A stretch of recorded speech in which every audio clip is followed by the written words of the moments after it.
Hello there, everybody, and welcome to the EFL Fantasy Podcast. My name is Jamie. My name is Angus. My name is Dan. And I've completely messed the intro up again, but yeah, that's great. We are here for game week 2. One day I'm going to nail it. I might start writing it down in the week and then just keep practicing it. We're here to review game week 2. Everybody who normally listens or watches will know what the crack is. If you watch on YouTube, you can see our Twitter handles and stuff, so please give us a like, a share, subscribe, and all that jazz. Anything else, Angus? 5 stars. 5 stars, that's the one. Normal routine tonight. We're going to go through our teams, how we did in game week 2. We'll then look at the pod team for the Thursday night wars. And then we've got 6 feature games that we'll go through with some key discussion points, shall we say. Cover the other results off, any talking points from them, and then we will go through the Twitter questions. Does that sound good to you two? Yeah. Sounds good. Right, we'll get into it then. Angus, come to you. How did your game week go? It was pretty good. Not quite as good as some others, but trending in the right direction. 77 -4, green arrow, which at this point is just what it's all about, really, just keeping pace and particularly given there are people around who've played boosts, sort of just making those gains. I brought in Joe Bryan and Steffi Mavididi for Castagna and Ward-Prowse. Captain Dewsbury Hall, which got me 20. Mavididi got me 12. Armstrong got me 11. Will Keane got me 10. Rankin Costello got me 7. Leif Davis got me 6. And Bryan as vice captain got me 6. Before Bristol City's last minute winner, he was on for a 10-pointer, which as vice captain would have been 15. And so that cost me 9 points. And I had the Sinisterra no-show, which meant he came off the bench for a massive 1-pointer as well. So, trending in the right direction, I guess, is the best way I can put it. Good stuff. And you, Dan? I got 80 -4, so I'm up to 109. My chances were the same as Angus, Brian and Mavididi in for Castagna and James Ward-Prowse. I captained Dewsbury Hall for 20, vice captained Alan Armstrong for 16. I played Ledecky in goal for 5. Brian 4, Rankin Cancelo 7, Davis 6, Stacey 2, Manning 0 in that crazy 4-4 game. Loser 6, Mavididi 12, and Piero 2. So overall, yeah, quite happy. My bench is a bit of a mess though, so I'll probably have to take another -4 because I've got a couple of players that aren't starters at the minute, so it's a bit annoying. But yeah, Green Arrow just outside top 100. Well, lovely for you two. My team, on the other hand, after bragging last week of getting 102 points, ranked 38th from no boost, I'm now down to 253rd. It wasn't a good week. I decided to take a -8, which isn't even the problem for this game week. So I sold Castagna, James Ward-Prowse, and who did I sell? Semedo. And I brought in Kyle Walker-Peters. Went for the double up on Southampton defence. That went brilliantly. And then Operation Target QPR was in full force. I brought in Bowler, vice captained him for 1 point, which was lovely, and Ugbo for 9 points. So in theory, I'm 5 points up on what I would have been with them players. No, 4 points, sorry. So that didn't go too badly. It was the rest. My bench, I've got Rankin Costello 7 points, Leif Davies 6 points, Rowe 7 points, Hodaki 5 points over Dieng's 2 points that I started. In my starting 11, back 3, managed 4 points combined. Walker-Peters, Mannion and Hoover. Loser 6, Roberts 4, Captain Dewsbury Hall for 20, Armstrong 11, Uckbone 9, and Jerry Yates with a 2-pointer. So that was 59 minus 8. So, yeah, let's forget this game week and move on to game week 3, please. But before we do that, how did the pod team do in the Thursday night wars, Angus? So we got 73 minus 4 for another green arrow.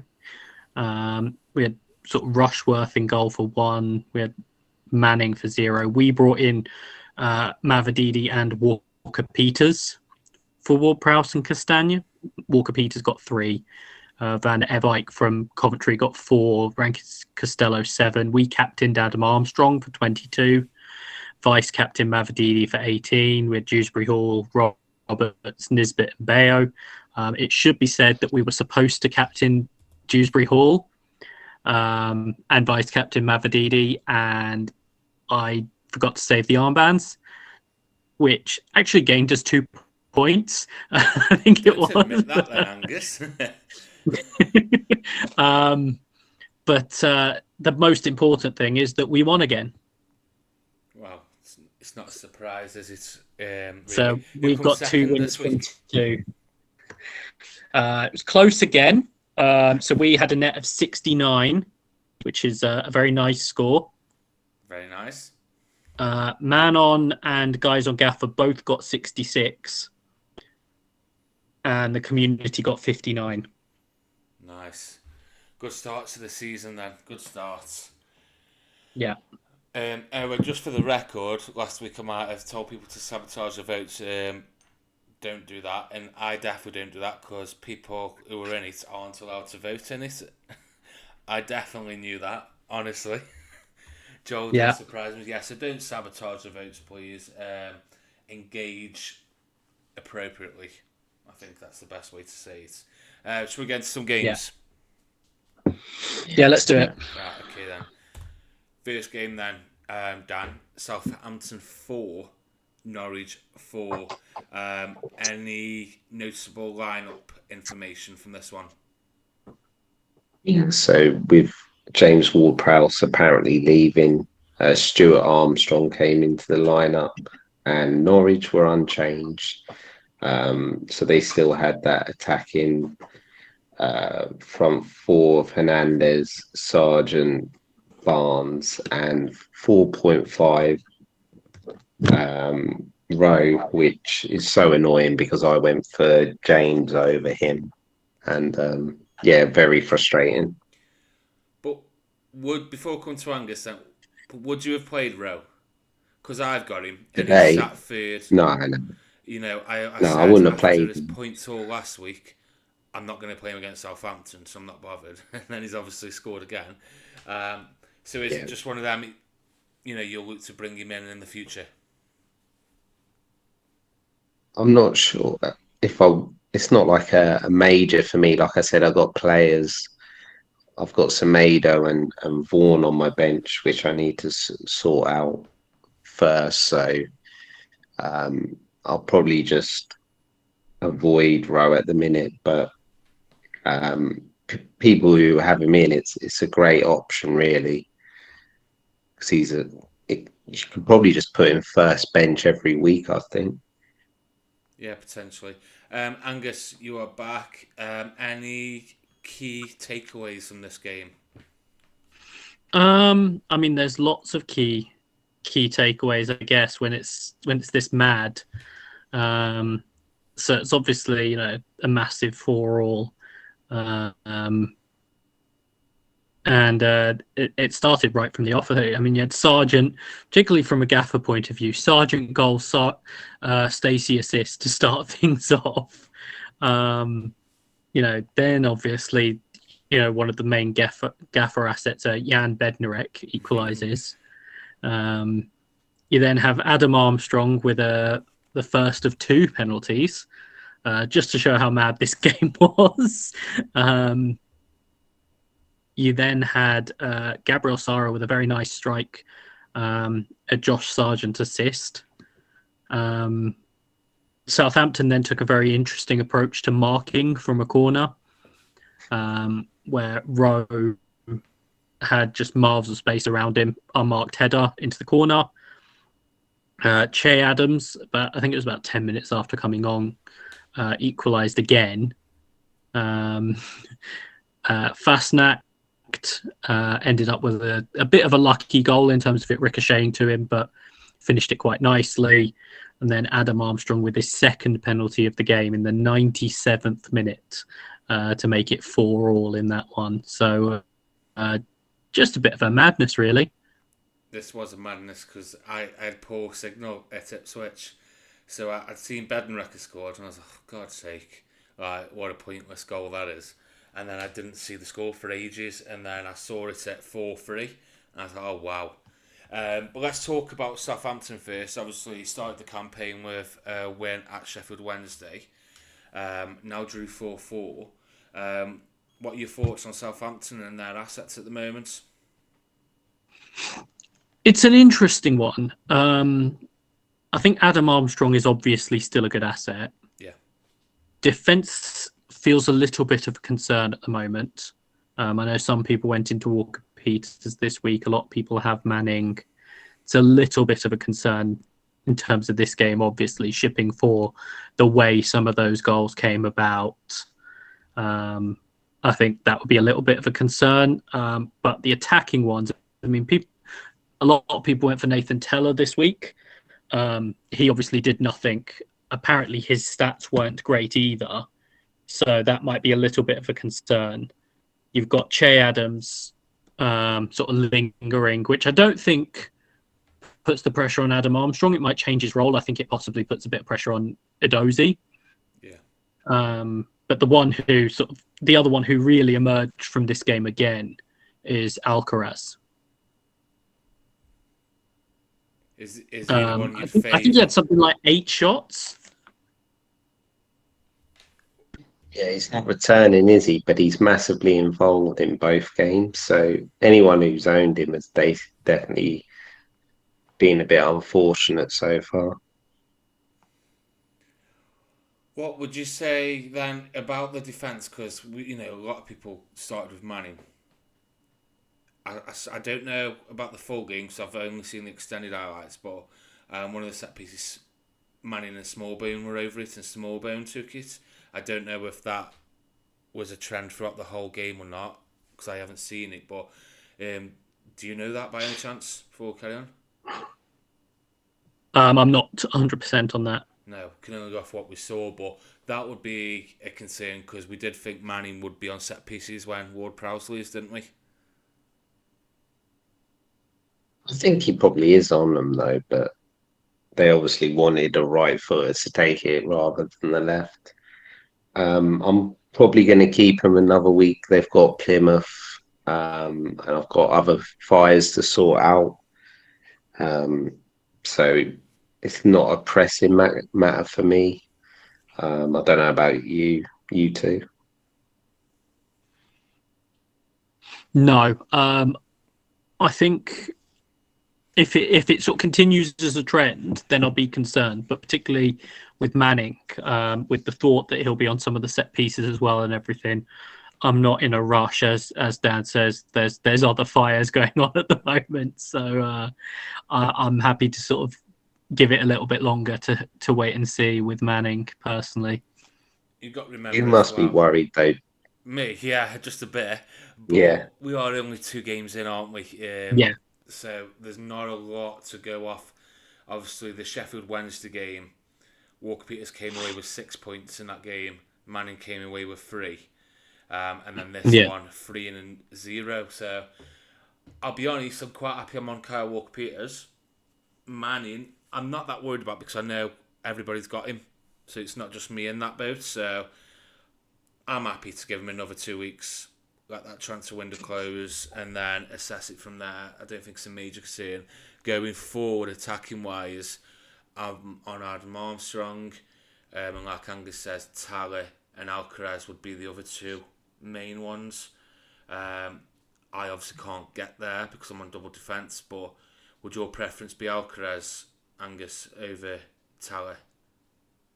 I think at the moment, The other sort of slightly rogue one I'm waiting for, but I would have to wait for the transfer window to close, I think, is if they do end up starting Che Adams as well and having Armstrong and Adams. Yeah. I don't know what I'd do then. There's just too many options, and you can only have 3 of them. Yeah. So I wouldn't sort of be panicking if I was a Teller owner. I still think he's a perfectly good option. I was lower on him in part just because of his shooting in the first game, but I wouldn't sort of be panicking. Alcaraz, we've talked about before, I'm a big fan of, so I do think he'd be a good option. If you're not on Armstrong and you're looking for a solution, there's maybe a striker we might talk about later that people might be sort of worrying about. Armstrong possibly provides a solution there. So yeah, I think they've got decent attacking options, obviously, at this point. Okay. Anything else on Southampton before we move on to Norwich? I guess just briefly to mention, I don't think Ward-Prowse has gone yet. He will be going imminently, and it's highly likely Flynn Downs will be joining. Okay.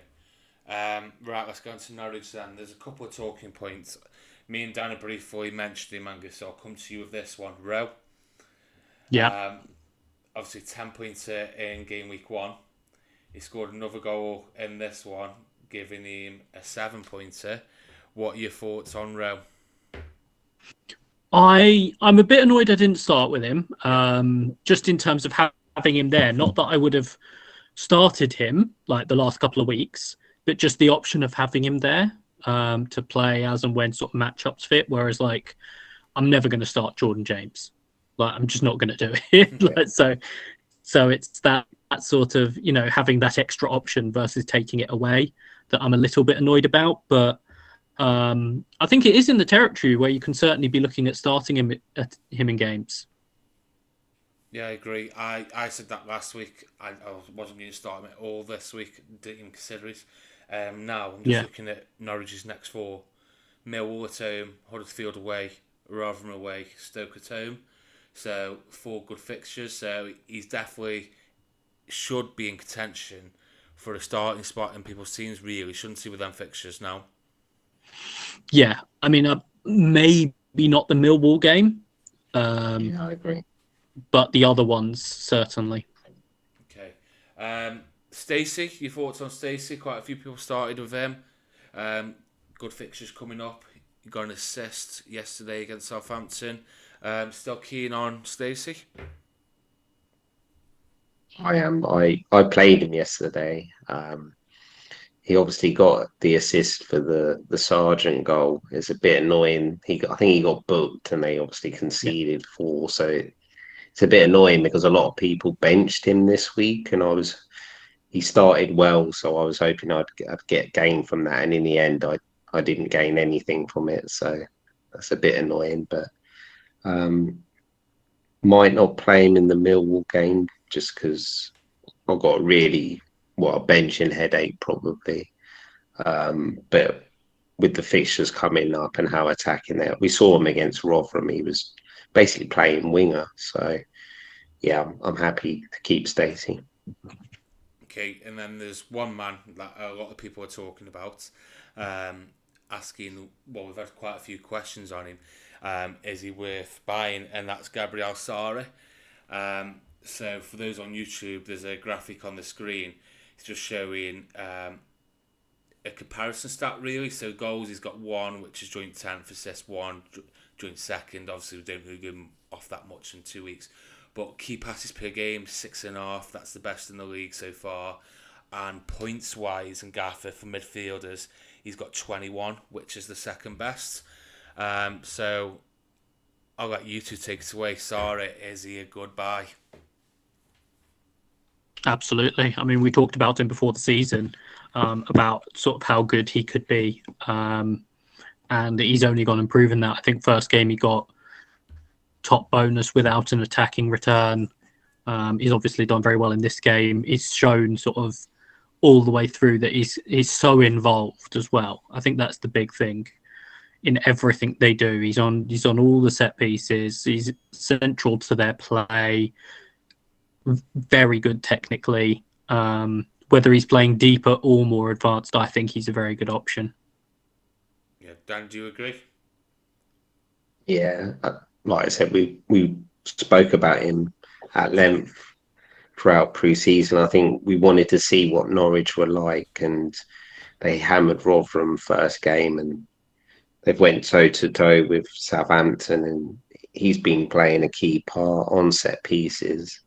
And he's got Duffy, Barnes, Gibson to hit, so he's going to get a lot of key passes from that. So yeah, they've got Millwall next, so it's whether you hold off a week or whether you get him in. But yeah, he's definitely top of my shortlist. When you said that they battled Rotherham first game, do you mean they beat Hull 2-1? Oh yeah, You're sorry. thinking of Stokes on your mind. No, Sorry. I agree with you. Other than potentially like wait until after Millwall, because I said to you two before we recorded, if I wasn't on the target QPR mission, I'd have brought him in against Southampton. Yeah. I think he's just one of them players where you say he's involved in absolutely everything. He's going to pick up points. So whether it's top of the league or bottom of the league, I still think his points will be good. Obviously, he might not get a goal and assist. You know, that goal's a very good goal. You're not going to score them every week. But in terms of like the key passes and set pieces and stuff, I definitely think he's a viable option now. Because 13 key passes in 2 games, it's not bad, is it? Yeah, it's ridiculous. So we move on to the next game, or is there anything else you'd like to cover before we do move on? Josh Sargent, I think it's just worth a mention. Yeah. It's a very good start to the season. I know people have asked, so we'll probably come back around to talking about him. I think about the forward positions. I think he is someone that you can look at as well. Did well again in this game. No, completely agree. Dan, anything else from you? Yeah, I think we've covered all the main topics. Perfect. Right, next game then was West Brom 3, Swansea 2. Dan, any noticeable line-up information we need to know about? Yeah, so Peters and Swift were in for Chalobah, and Thomas Asante. They moved to a 3-4-3, and Swansea Cooper was in for Patterson. That's your lineup news. Perfect. And Angus, key takeaways from this one? Yeah, so another sort of goal-packed game. I think one of the key takeaways watching it was I think Swansea will be working on defending set pieces. Some of the stuff, whether it came from the immediate set play or the sort of recovery play, really wasn't very good from them. Obviously, Ajayi opened the scoring from a Connor Townsend assist, and I think that was recycling after an initial set piece. Rushworth own goal, which was just an incredible sequence of just bounces and panic in the box. John Swift made it 3 with a penalty. Really naive challenge. I think it was from Darling on Townsend. Just lunged in, nowhere near. And then they had a late flurry, Swansea, obviously, goals for Darling and Wood. And they did sort of give it a go. Darling, it probably looks good after the conceding 3 with a goal and an assist. Patino got the assist for the other one. So I do think that there's some positives to take, but, you know, like I say, I think the immediate concern for them will be working on their defending of set pieces. This is, I think, one of 2 games that I haven't seen anything from this weekend. So I'm literally just going to follow from what you say. You mentioned that Patino got the assist. That did not show up on SofaScore or FotMob, so I've missed that out on the graphic. So thank you very much for bringing that up, Angus. But shall we start with Swans then as the losing side? Anything worth noting on these? Other than the big one, which we will get to, the main topic. I'm just trying to think whether there's anything to sort of cover really. They look like they can have some People joy from set pieces, I guess is part of it. Like yeah. I talk about them defending set pieces. They do look like they can have some joy from set pieces the other way as well. Okay, Dan, what were A you few going to say? people have key in, don't they, the wing backs, but they've not really done as much as I think we thought they would do. I think we all thought at 5 million they were going to be really good options, and it's just not seemed to happen at the minute. You have Key, don't you, Angus? Yeah. Is he on the list to go, or you got more pressing matters? It's a bit of a wait and see for me. I think he got bonus in the first game. So I'm Yeah, still sort of feeling a little bit more positive about him, particularly compared to some of the other players in my team. But I did think that, West Brom away, it's not the best game anyway. I was actually benching him. I only ended up with him in my team because of Sinisterra. So, I wasn't necessarily expecting a great deal from this week, to be honest, anyway. What about West Brom? Yeah, I mean, I think it's a real positive for them. Obviously, not a great start to the season, so I think it was important for them to get on the board as soon as possible. Because if you don't, that sort of thing can linger, and it can be almost build pressure. I don't think it's a coincidence that they won when John Swift came into the team. It just makes a big difference, really, having someone like him in the team. Connor Townsend obviously had a good game for them, won the penalty and got an assist, and was strongly involved. And John Swift obviously to put away the penalty. It'd be interesting to see what they do going forward. I think they started Matt Phillips up front, which is never the answer to anything. So Why is he starting how in they front and none exactly? of the others fixed? They obviously got Josh Madger in, got a Asante, DK's injured, isn't he? So I think Thomas Asante, I don't know why, but he wasn't in the squad. And it had been said with Madger that he was probably fit for about 20 minutes at most, because obviously he joined quite late. I'd probably want Josh Madger with barely any fitness up front over Matt Phillips, but that's just me.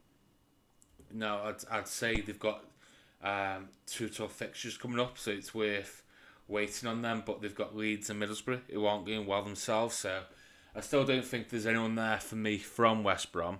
Obviously, people like Swift, Wallace, and Townsend would always be favourable, especially for me. But at the moment, I just can't see myself going there. But there is one key discussion point that we need to talk about. We've had quite a few questions about it, and it's the Swansea forward, Joel Perreault. A lot of the questions, do people sell him or do they hold on to him? So at the moment, there's a graphic on screen, he's been quite disappointing. No goals and no assists in the 2 games. His XG is 0.79, which is the 11th best amongst forwards in the league.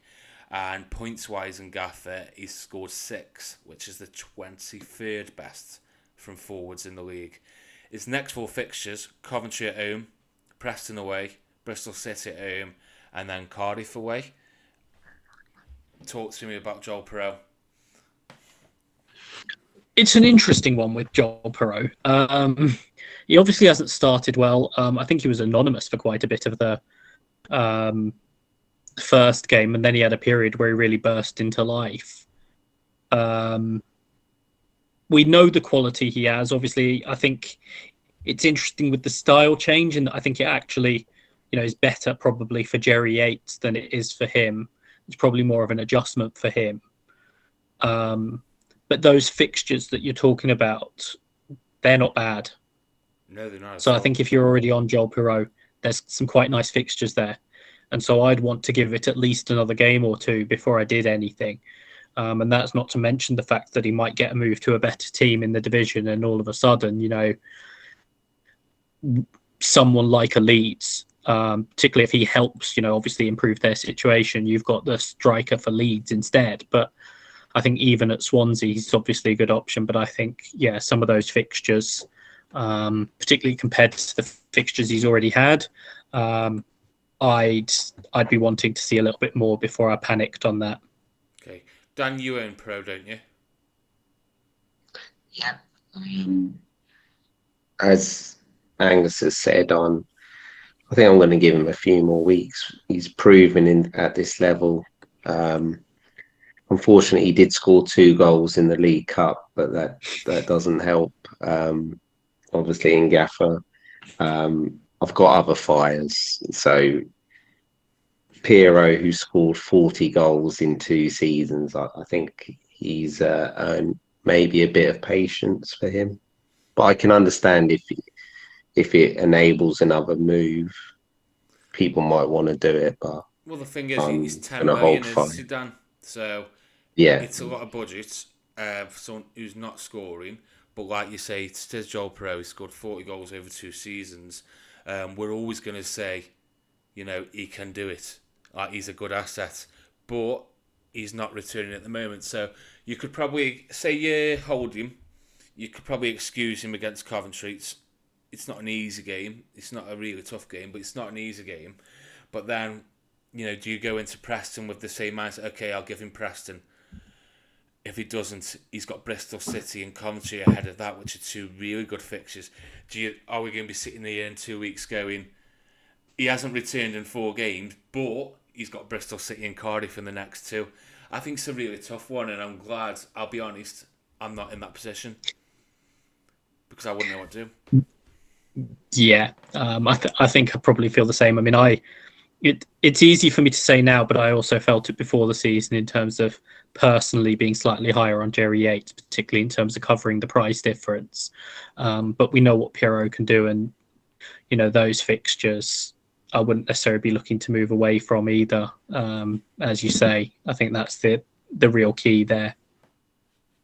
So tough decisions for owners to make over the next few days before game week 3. Next game then, it is Birmingham City 1, Leeds United 0. Key lineup information, Dan? Bakuna was in for Roberts, and for Leeds, a host full of changes. Cresswell, Byron, Pervader, Shackleton, and Gelhart were in. They've got players refusing to play, more injuries. If you look at their lineup, it's a lineup that's not getting promoted. They need massive changes, I think. Yeah. Angus, key takeaways from this one before we start. We're going to obviously talk about Leeds. Yeah, I mean, I think it's important to say. I mean, I will also say, having been probably the most positive on Birmingham on the podcast before the season, that it's certainly a promising start for them. Yeah. And I do think we shouldn't overlook them in terms of they have done well, and I think that's important, obviously, because everyone's going to talk about Leeds, but there is a team on the other side of this. But I do think with Leeds, it's just a mess. Like, I mean, they I can sympathise with them to some degree. That, like, you have Max Aarons walk out of a medical to go and sign for Bournemouth, but they lose Liam Cooper, they lose Somerville, who was basically their only bright spot from the first game. But you've got Nonto refusing to play. You've got Sinisterra, who just disappears. You've got the only one that sort of played in the Premier League really in Daniel James giving away a penalty. Jack Harrison is on his way. I think I saw they were playing Jamie Shackleton in the attack in the 3 behind the striker, and the striker was Joe Gelhart. Like, it's not great. I know they're looking to strengthen, but it's not what you want. It's funny, like you say, they look at strength, which they will, but people think then, it's like a magic wand. They're going to bring players in, then all of a sudden going to be one of the favourites. Once you get into a rut like this, it's really hard to get out of, isn't it? Like we've seen a lot of teams come down, big teams, and then really struggle. And I'm starting to worry about Leeds, the mess that they're in off the pitch as well. Yeah, I think the key for them is obviously they do have money. They've got the new owners in. I think that in general, these new owners will probably look to run the club better than they've been run before. I do think there will be business done. They have got some tougher fixtures with some easier ones mixed in coming up. It's a little bit of a mixed run, and they will need to start picking up some more points. But really, their next 2 weeks won't be shaped by, or the next 2 to 3 weeks won't be shaped by their results. It will be shaped by the transfer business. Yeah. One last quick one then before I want to talk about Birmingham, but with Leeds, they've got West Brom and then Ipswich away before the deadline. So, not easy games. So, for people who own Sinisterra, it's an obvious sell, isn't it? Is that right? You own him? Unless there's something comes out that, he had some dodgy chicken before the game or something, then I think he's a sell. Yeah, it's a shame. And what happened with Somerville? Groin injury. I think he's out for about 3 weeks. Was that picked up in the press conference? Yeah. Brilliant. Because when you put your injury stuff out, I basically just go straight to the stuff that I need. So I was looking at Cardiff players, making sure that... Because I already knew I was going to bring in. I was just waiting for that. Yeah. I was on the way to Ipswich and Leanne texted me, what do I do? So I was like, I'm not doing it. Here's a list of options. And I included Somerville on that. I included Aylin. And they're the 2 players that she bought. So... Yeah, Somerville. I think it was early in the week, which I think caught some people out. They announced it at the same time as they announced the Cooper injury. Right. Well, that's what I get for not looking at Leeds' assets on the injury record. I should read it all, shouldn't I? Dan, Birmingham City then. We know Angus mentioned he was probably the most positive of the 3 of us regarding Birmingham this season. It's safe to say you were probably the most negative. What are your thoughts on Birmingham so far? Yeah, negative was a bit harsh. I think I liked the signings, but everyone was rating them higher, like they were suddenly just going to fly up the table when they had lost a lot of loan players. But for me, there's been 2 standouts the first 2 weeks. One you've got the slide on it. The other one is Dembele, who scored in the first game, and I think he got 4 bonus for this game. So he's obviously doing a lot of things right. So Dembele is definitely on the watch list, but Laird is up there, and we saw what he could do at Swansea and at times at QPR, and we know if he plays well in a good defensive side that he's going to end up with a lot of bonus, and he'll do well towards attacking returns. And I think he won the penalty. So Laird is someone who'd be high up on my list of defenders if I needed one. No, agree. They've got Bristol City next, then Plymouth, Millwall at home, and then Watford away. So the fixtures are okay. Pretty good. Obviously, he's doing well. He's picked up top bonus in both games so far. Obviously, winning the penalty here, but he's getting 1 key pass per game, which it's amazing, but it's good. But he's sitting there on 21 points after keeping basically 3 half clean sheets, onto. So he is definitely one to watch. But my question would be, how long do you watch him for? Because we've got issues with Manning. People might still be on Castagna. Could you use that Castagna money to come all the way down to that?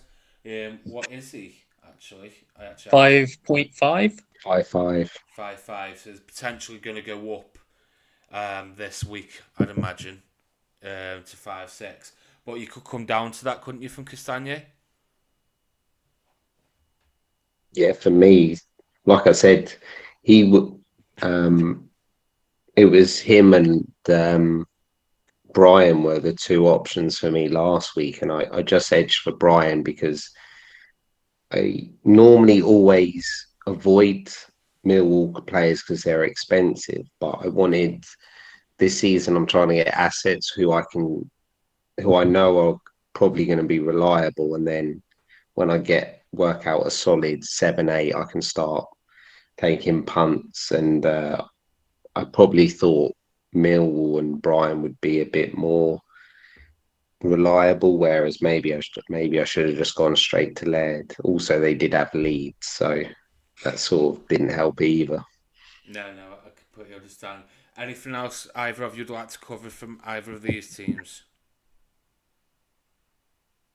Um, I don't think so really. I mean, I think like you said, Birmingham will be on the radar in the coming weeks. And I think the likes of Laird, Dembele, they're the main two that you'd be looking at that could cover either issues you've already got or whatever issue happens to come up for you next. Yeah, and one last one actually before we do move on. You mentioned Angus about like the feel good factor around Birmingham at the moment. So obviously, always think Tom Brady being in the pub and stuff like that. Really good to see Birmingham fans saying they've got their club back and all that. What I do like though is the atmosphere within the dressing room. They're quite Yeah. active on Twitter, so I've seen the Birmingham admin had put something out about who's man of the match, and then Sanders is saying Laird's arguing saying it's that kind of stuff. Little things like that just show the unity of the team, so I do like stuff like that.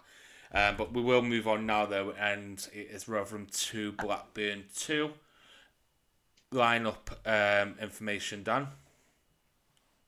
Yeah, so I think his name's Lembiska was in for Morrison, and they went to four at the back. And Blackburn, Walton was in for Trossand, highly rated DM. That was it. And key takeaways, Angus. I think one of the big things is it was an eventful day for Sammy Smodics. Just a bit. He missed a penalty. He set up Hakim Adoffin for Rotherham's opener. He, well, it wasn't his fault, the second one. That was just a set-piece goal. Onyedinma, with a header from the Cafu free kick, got booked for his celebration. Then a minute later, he got fouled, and I almost swore there. Like an idiot, he repeatedly gestures to the referee for a yellow card. Now, the players know about these new rules about dissent and whatever. I know the imaginary yellow card was a rule before, but the new emphasis on dissent and all of this. And so to repeatedly do it on a yellow card, it's like the meme. Like, what are you going to do? The meme is what you're going to do, stab me. But, what are you going to do, send me off? And the referee sent him off. Like, obviously.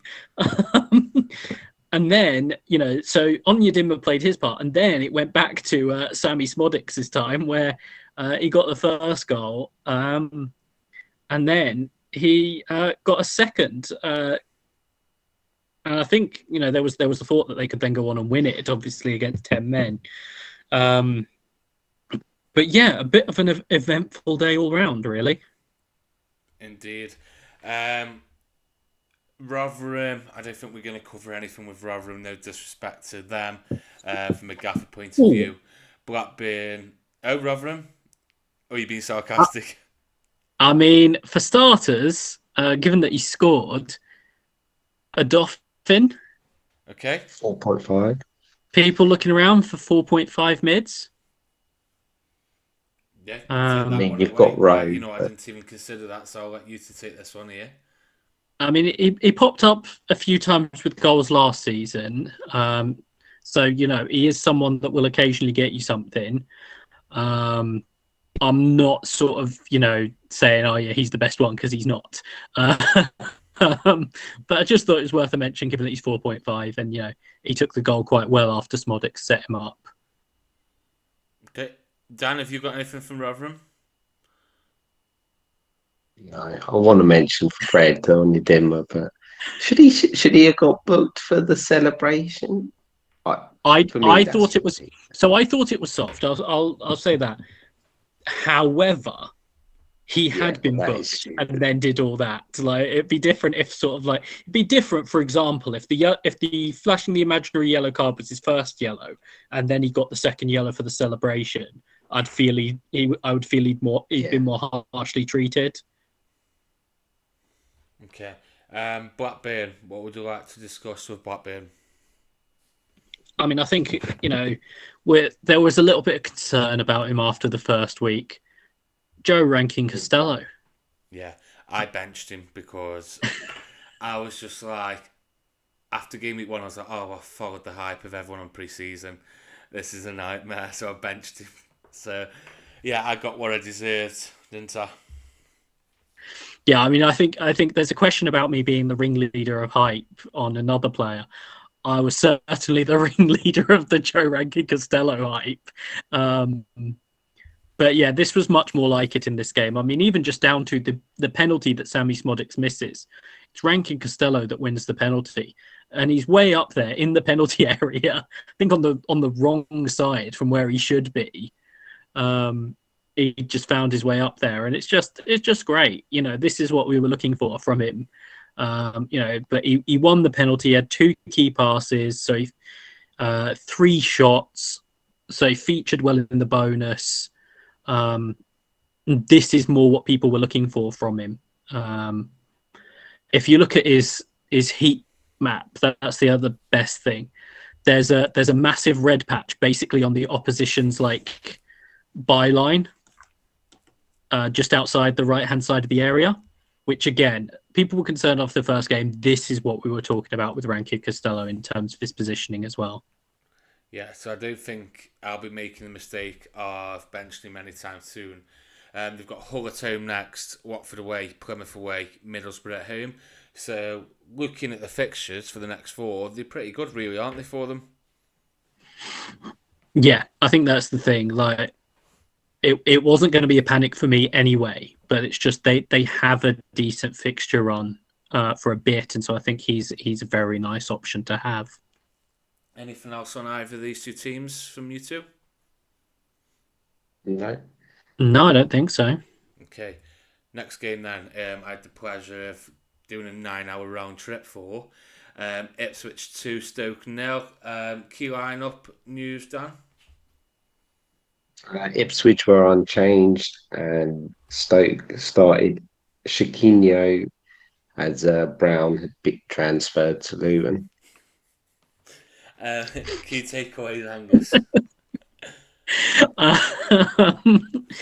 I think the funniest thing about this game, given that we've been talking about all the Ipswich assets and whatever, is the returners in this game were Wolfenden, Morsey, Jackson, and Burns.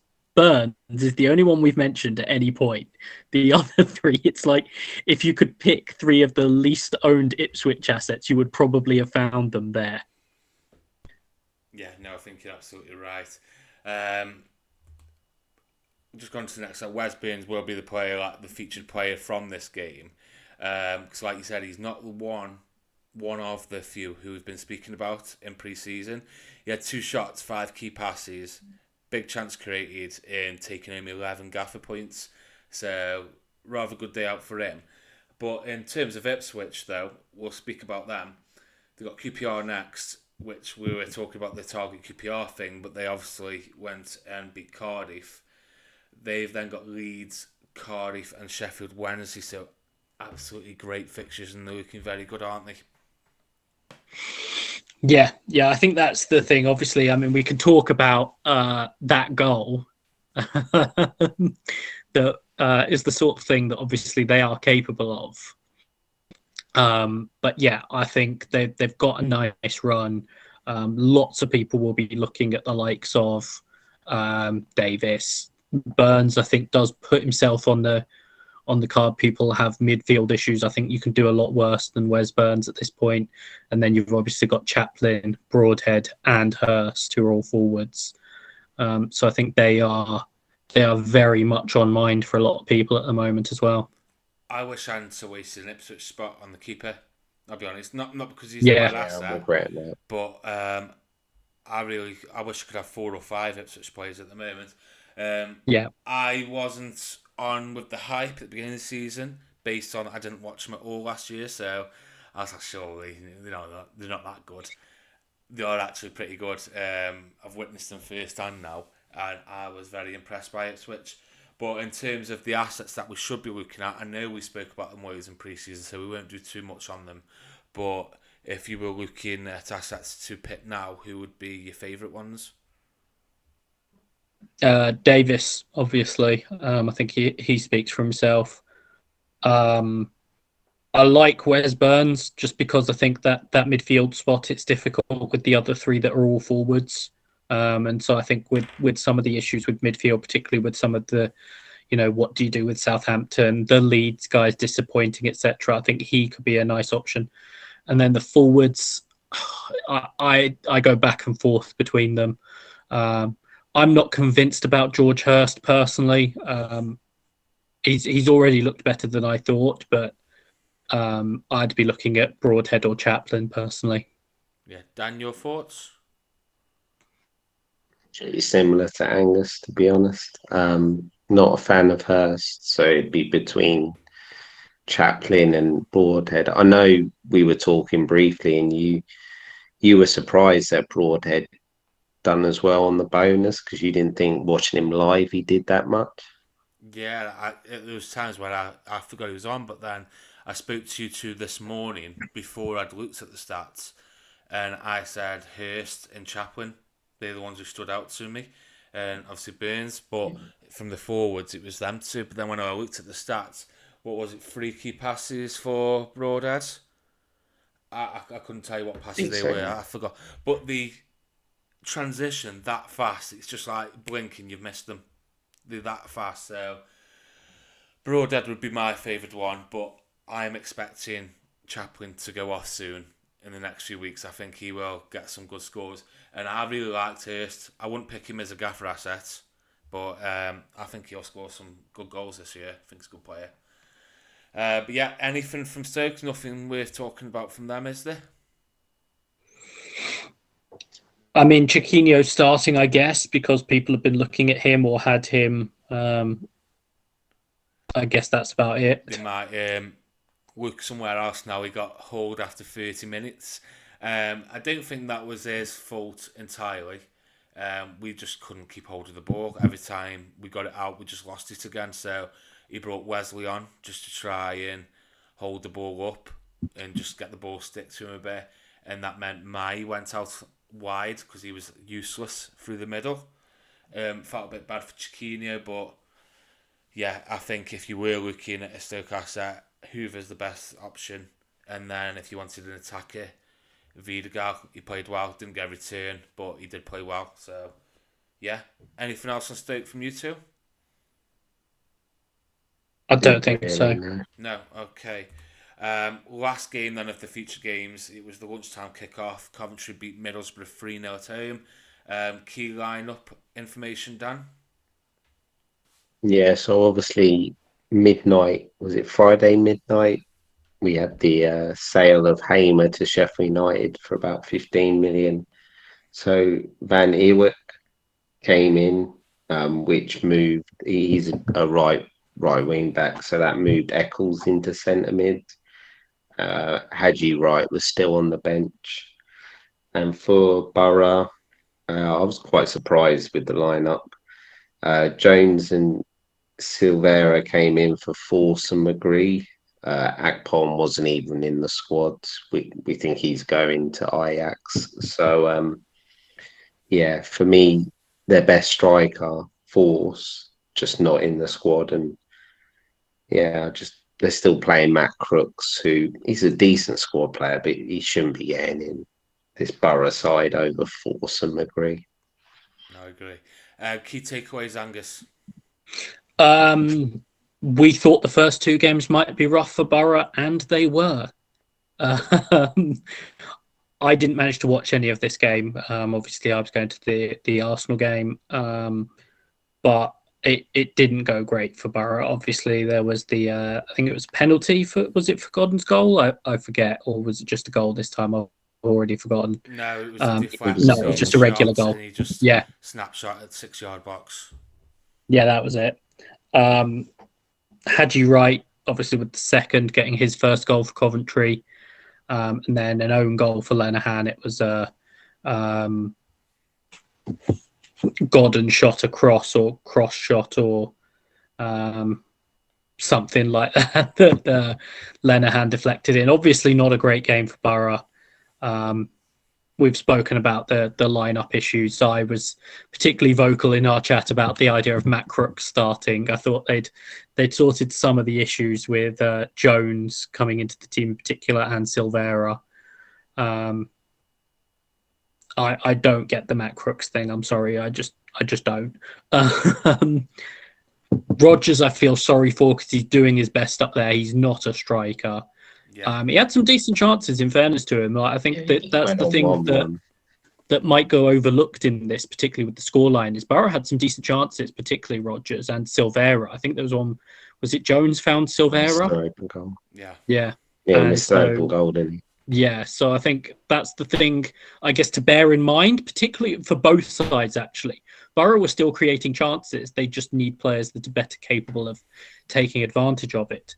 And from the Coventry side, that's 2 games they've given up quite a few chances. Now, obviously, they are against good teams. Like, we're under no illusions, Borough is still a good team. But it's just something to bear in mind. I didn't say they're like one of the favourites, Dan. I said they're a good team. Like, didn't you predict them to finish top 6?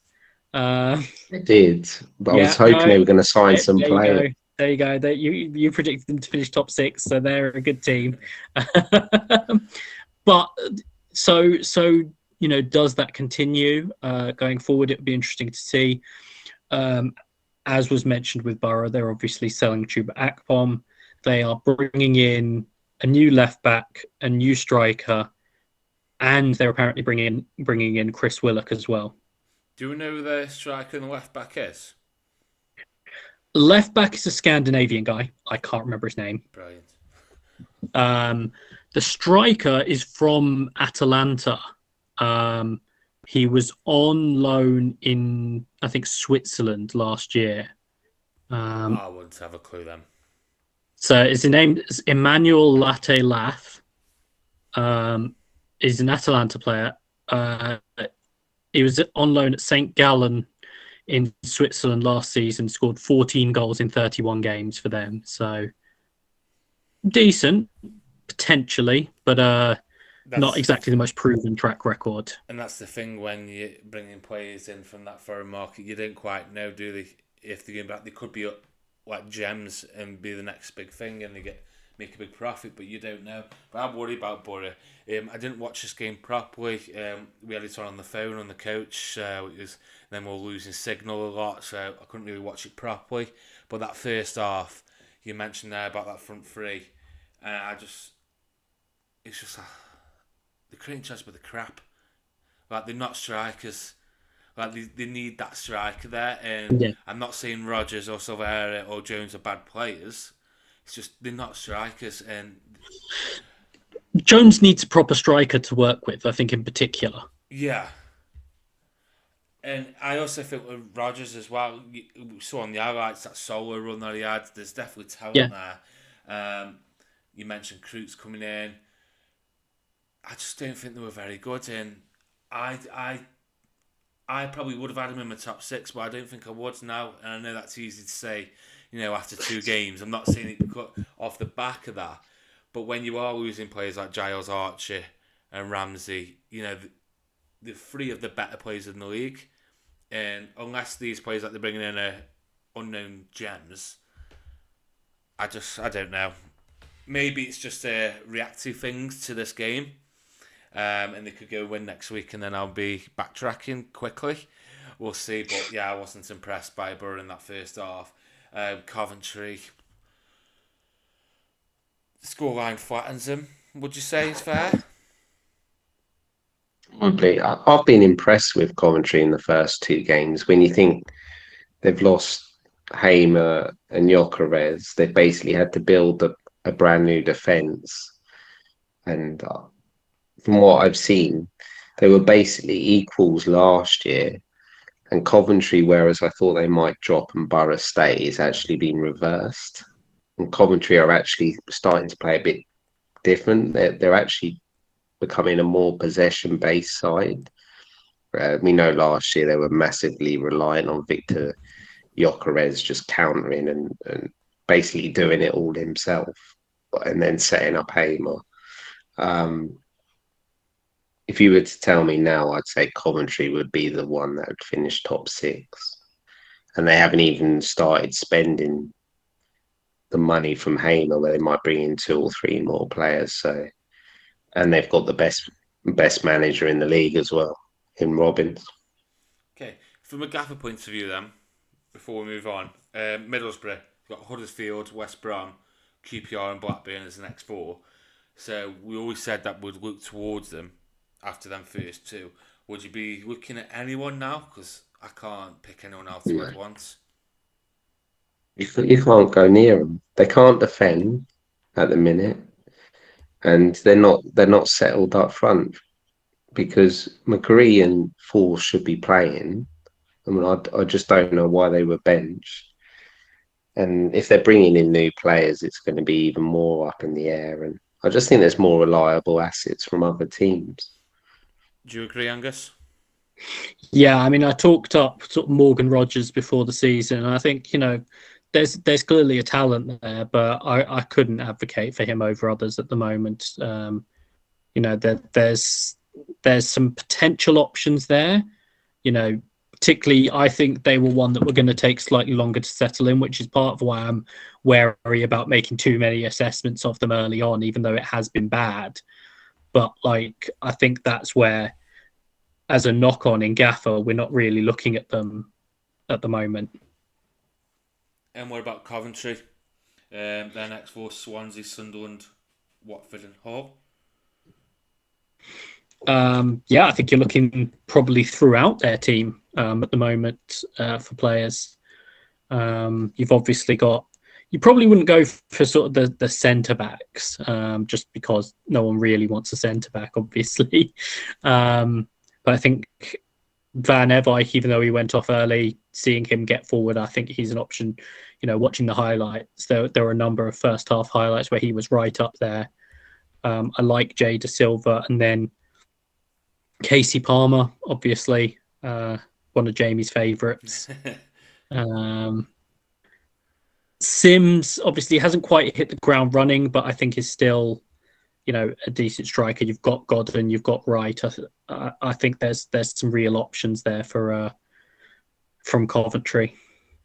It'd be interesting to see when one of them stands out, because at the moment I'm not considering any, and that's not because I think they're bad. It's just no one's really putting their hands up yet. Sims hasn't got the goals yet. I do think they'll come, but Wright, I like the look of. I think he might do well. I think he'll suit this league. So that'll be interesting. But yeah, at the moment, I'm not considering it right now. Anything else you'd like to cover before we move on? I just want to mention about that. We've obviously seen Sims start. He's done all right. Gordon's obviously got a couple of goals. Got a goal, and Bright's got a goal. So I just want to see that settle down, because I've got a feeling it's not going to take long before Hadji Wright starts gets in that team, I think. No, I agree. Right, the other results then from the weekend. QPR beat Cardiff 2-1. Leicester beat Huddersfield 1-0. Hull beat Sheffield Wednesday 4-2. Watford and Plymouth drew 0-0. Bristol City beat Millwall 1-0. And Preston beat Sunderland 2-1. Your key takeaways from any of those games, guys? I'm going to start off with QPR. We crucified on target them. QPR. Yeah, we crucified him, but young Armstrong up front got a goal and assist, and I think just his pace, having an out ball really helped QPR.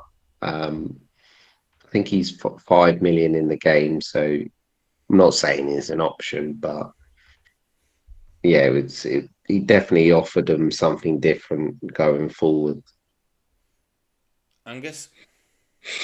So the first one for me is from Preston, Yeah. and it's those two men again, Frokjær Jensen and Will Keane. Will Keane with possibly the greatest accidental assist you will ever see. I did enjoy that. And accidental goal as well. Yeah. Totally. I was sat there watching the highlights as a Will Keane owner, just being like, "How have I got 10 points from this?" So that was really fun. And Frokjær Jensen, we talked about in pre-season based on the first couple of games. Yeah, he looks like a real option. Good. Any more? Hat-trick hero, anyone? I want to talk about the other goal from that game. Go on then.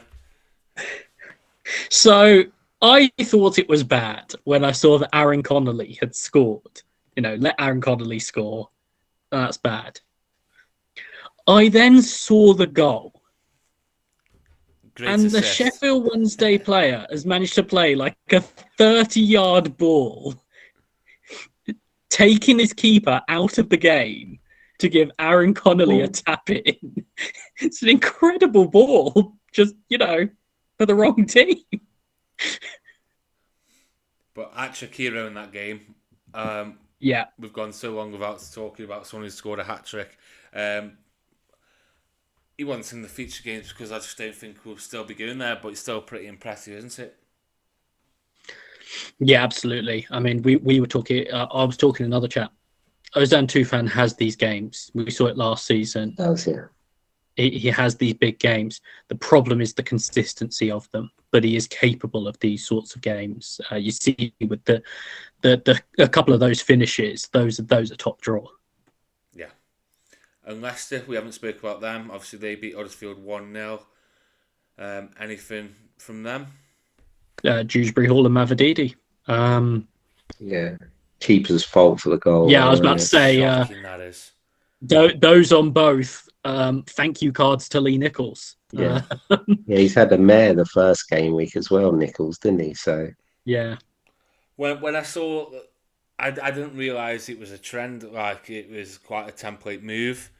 And then on Saturday morning, I'm sitting there looking. Everyone's on Twitter putting the teams, and everyone's bringing him in. I'm like, oh wow, okay. I'm not really that bothered at that point because I'm like, Josh Bowler is going to feast today. I couldn't wait for it. So then when I saw he'd scored, I was just, oh, you're kidding me. This is a sick joke. And then when I got home and watched the goal, that was even worse. Really annoyed by that. Straight through the keeper's leg. So, yeah, not great. Anything else from any of them games? no, not for me. I suppose it's the one game we haven't mentioned. I'll just say, even though it cost me, some finish from Matty James, particularly for someone of his age and injury history. I haven't seen it yet, so that's worth. Is it worth me looking at? I think so. It's a good finish, yeah. Right, let's get on to Twitter questions and to wrap the podcast up. Some of them we've covered purposely during the podcast, so I won't read them out, but thank you for inputting the questions, and the rest we'll get through. Dan, I'll start with you, John Jaco. Replacement for Bayo with 0.5 in the bank.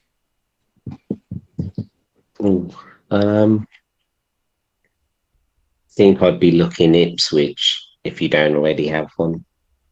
I know it's QPR, but from what you've said, how good Ipswich are, I'd go for an Ipswich asset. Yeah. I think. He also said, should Boro fans be worried, but we've just spoke about Boro, haven't we? Angus, FPL Beery, Spencer has asked, Sinisterra replacements. I mean, the good thing with him is with James Ward-Prowse going, you can go to basically anyone. I think the sideways move to Mavadidi, if you don't already have him, is an obvious one. I think Leicester's fixture run is still good, and he's very involved. We've mentioned Sara, Frokja Jensen. I still like the Sunderland guys. I'd probably still go Patrick Roberts myself, but I think either one is still a good option. Clark on penalties. Yeah, I mean, I think there's merits to both. That's the thing. And if you want to go really rogue and get on before other people, I'd still mention John Swift. Oh, interesting. One's expecting that one. Dan, Chris Hermitage has asked, where do we put the James Ward-Prowse money? Yeah, it's interesting. I don't know. Maybe you don't. Maybe you save it for a rainy day, and maybe a striker comes in. Well, Iniacho started this game week, didn't we? We didn't mention that. So maybe it goes to maybe your strikers up when the window closes. I think it's going to be important to maybe make sure you can get Iniacho at some point if he stays. Okay. Angus FPL Buddy has asked, is spending money heavily on the midfield this season's template? I know this caused quite a lot of conversation. I would say no, particularly given that at the moment people are trying to move money out of midfield. The top priced mids are either leaving, want to leave, or disappearing. There's not much that you want at the top end. Maybe someone like Teller, or imminently maybe one of the West Brom guys, but probably the most expensive midfielder that a lot of people have now is Mavididi at 9. They're going in with the 7.5s, the likes of Dewsbury Hall. Maybe people are on Sara. 7s, the likes of Loser. Down to the likes of Frokja Jensen. So I think actually at the moment, I'd be wary of saying that, because it feels increasingly like, even with the likes of Rowe becoming potentially more popular and whatever, that to me it feels like people are actually trying to take their money out of the midfield. Okay. But do you think, for example, I started with Vaughan and Jordan James, but I wonder if maybe I'm looking at maybe trying to increase my budget midfielders up for options. So maybe you end up playing 5 in midfield, or definitely 4. Obviously, if you've got Rowe, you're not going to increase that. I wonder if that's maybe the line buddies going along. Yeah, I think maybe that, like, you don't necessarily have those enablers, like your most expensive midfields. Maybe you have a Teller, or eventually someone like a Swift or a Wallace. But like, maybe you have more midfielders in that 6 to 7.5 range. Okay. Dan, FPL Flair has asked, what's the value of a hit here compared to FPL? I think it's better value for taking a hit in Gaffr, mainly because you get full bonus. Goals are 5 throughout. So if it's for a striker, it's 5 for a goal. And you get clean sheets for first and second half. So I feel like the chance of a -4, you've definitely got more chance of it going well than not, I'd say. Okay. Angus, FPL Ronnie has asked, is it time to get rid of Sinisterra yet? Is Mavididi the obvious option, or are there others? Also, is Semedo now a sell? So we've kind of covered the midfield one, haven't we? But Semedo, is he a sell? Yeah. I think so. Yeah. I know Kyle asked a question about whether I was to blame for this. I don't think I was. But we thought, 6.0 striker for Sunderland, who we thought of as one of the best teams, got to get him in and whatever. Well, the first game, he looked like a competition winner. The second game, he didn't play. they're very actively trying to get another striker in. So, they'd almost rather not play a striker than play him. I think it's quite clear that he's a sell at this point for me. Yeah, no, completely agree with you. Dan, FPL Frog, why is Gabriel Sara only in 7.1% of teams? And how much therapy am I going to need when West Ham realise he's the perfect Lucas Paqueta replacement? Well, yeah, that's one thing we haven't thought about. He's playing quite well. Hopefully, he don't get sold. I think that I don't look at ownership in Gaffr, but I think the active managers, even if he's in 7.1, that's going to increase massively going into game week 3. I think. Yeah. Something that we've covered, but I'll ask it anyway, Angus. Sweet Blues has asked, was on your Dimner's red card the most ridiculous sending off you've ever seen? I don't think so personally, particularly with like I said, the new emphasis that has been made very, very clear to players about, dissent and whatever. And it was how long he was brandishing the imaginary card for that I was like, you're just asking for trouble at that point. Okay. They should have tried to cover it up by Yeah. doing the old through the hair or something, but it's like he realised halfway through and then he just started smiling. But yeah, I'm more worried. Like, why is he getting booked for celebrating? Yeah. That's my thing. But I'm going to come to both of you with this question. I'd want a premium and a budget, let's say. FPL Blade has asked who are the best forward options. So he's given no context whether what value or what budget he's got. So if you give me one of each, that should cover it. So I'm going to say the highest strike is probably Adam Armstrong, if not Iniacho, I reckon. Budget this week, it's got to be one of the Ipswich guys this week, I think. Yeah, Angus? Premium, yeah, I'm going to go Adam Armstrong. I think then you go down to someone like, I'll just mention Jerry Yates in terms of that sort of, 7.5-ish. And then I'm going to mention Will Keane because he's done amazingly for me. So I have to sort of give him that. I can't fault that, Angus. He's getting your points, and that's what you want. Yeah. Yeah, he does the points. Yeah. Dan, Gaffr Hoops has asked, what are your thoughts on best replacements for Castagne, particularly from Leicester? Doyle seems a decent option. If Mumba is seemingly nailed as a forward, is that a simple move?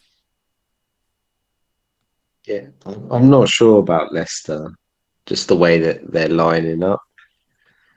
They're doing the whole Pep thing with Pereira's coming into DM, and the other three don't really get that far forward.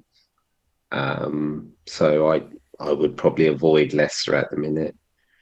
I don't mind Mumba, but for me, options like Stacey, Rankin Costello, um, Laird, Brian, they're some of the options I'd be going for, I think.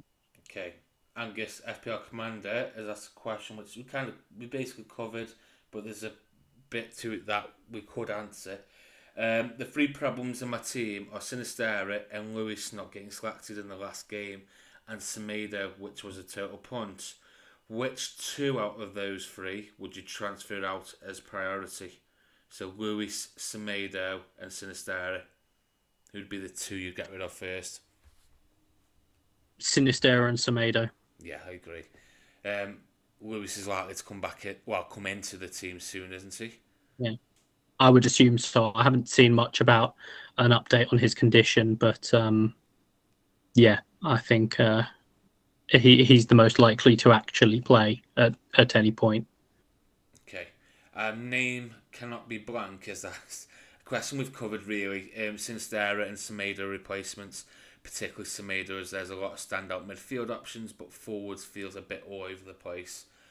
We've kind of covered them, haven't we? There's not many forwards as of yet, because we're only 2 games in. Who are putting their hands up as, you know, he needs to be nailed, but you'd look at the Ipswich boys, wouldn't you? Yeah, I think so. You've covered. Who answered the last question? Dan? I think it was me.